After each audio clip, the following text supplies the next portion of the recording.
Next up on the call is Jackson State head football coach Rick Comegy. Jackson State takes the forfeit victory over Grambling State this past weekend, and this week they'll travel to Texas and face Prairie View at a 4 p.m. kickoff. Good morning, Coach Comegy. Are you with us?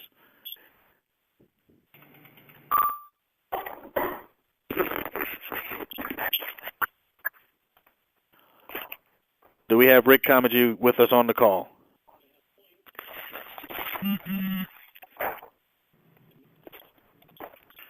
Okay, we'll try to stall a little bit before so we can get Coach Comegy on hand with us.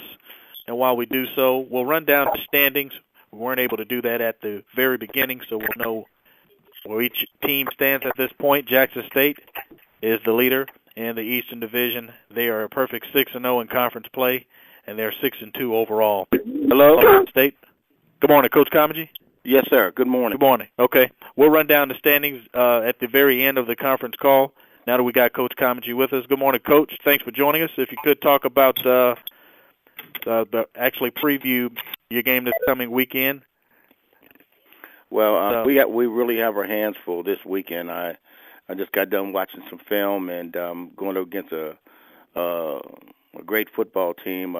Coach Northern has done a fine job of putting those guys together, and they're running on all cylinders. And I think we play down in Shreveport, and just watching film, I know it's just going to be a real dogfight getting out of there with a win. If you because they've got a great quarterback, wide receivers, defense that get after you. They can run the ball when they want to run it.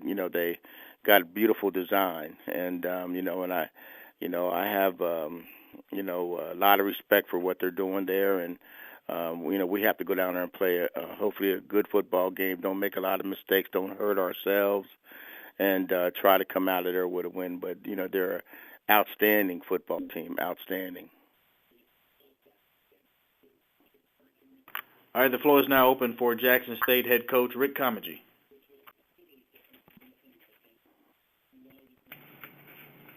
Coach, your thoughts on Jerry Lovelock, the quarterback?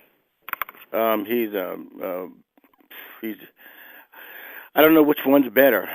The guy from Southern's a good. I thought we saw one of the top quarterbacks there, and then we come back with this young man here that's playing football, standing in the pocket, running the football, running draws, throwing it on the money.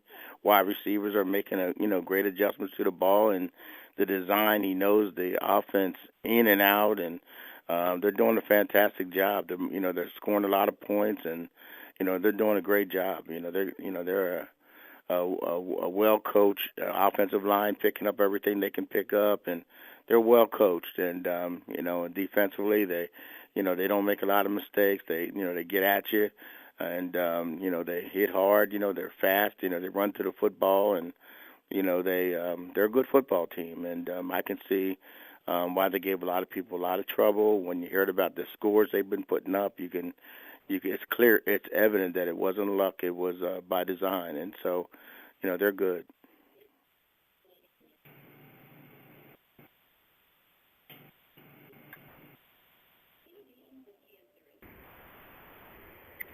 Coach, what was it like? It's so unprecedented. What was it like to have a forfeit victory? Well, you never know what it's like. You just you accept what happens in life. Just like anything else, you accept the things that happen and you move on from it. You just move on. You take what goes with within everything, and keep everything normal for the kids, and and just turn it over, and then focus on the next opponent. It's like a win or loss on. And anything else, I don't know if you can say it. What was it like? It was, I can't, that's hard to explain. You got the win, and you move from there. You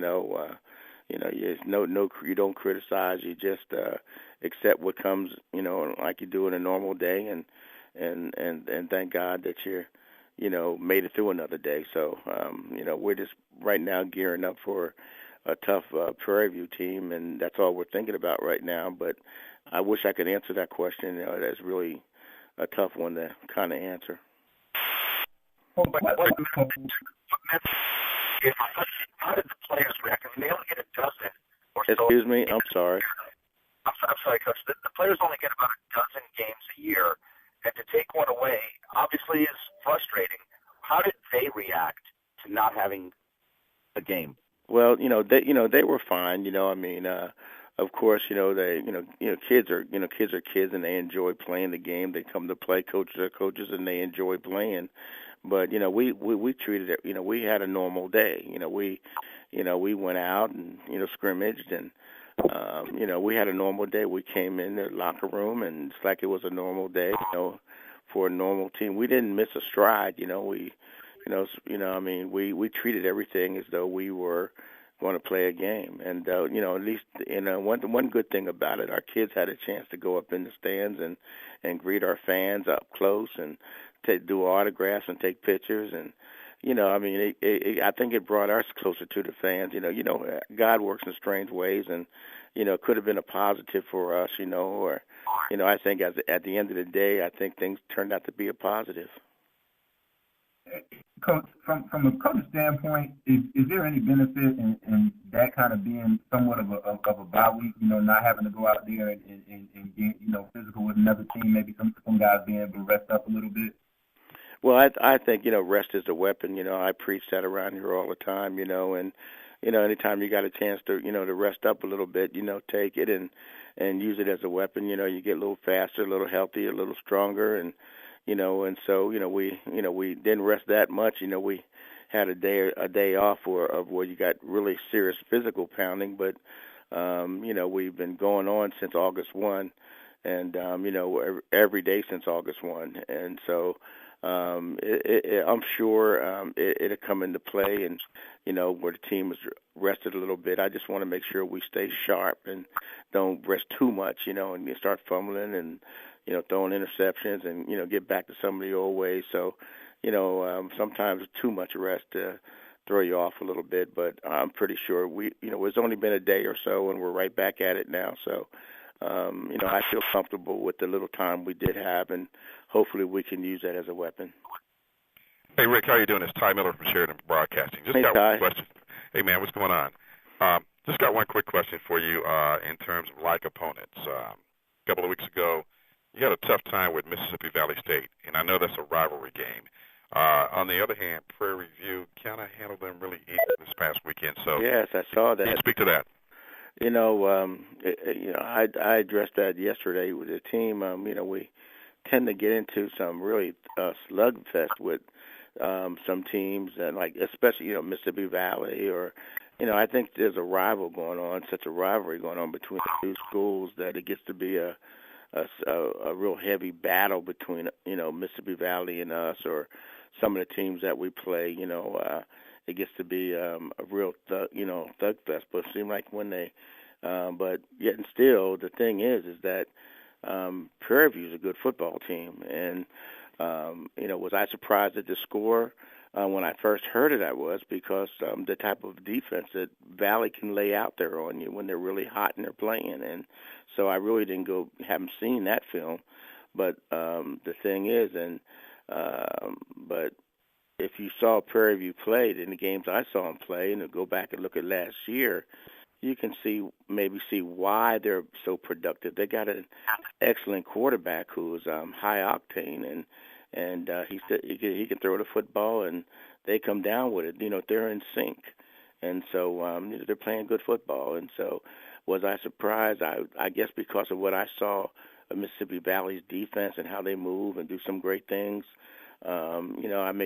At first I was shocked, but then when I see Prairie View play in the last game, not their last game, but the game before this game, I said, geez, okay, well, I can see that, they can be very effective, and they were very effective against Alabama State, I said, geez. And so, and Alabama State's a good defense, and so they got a good club.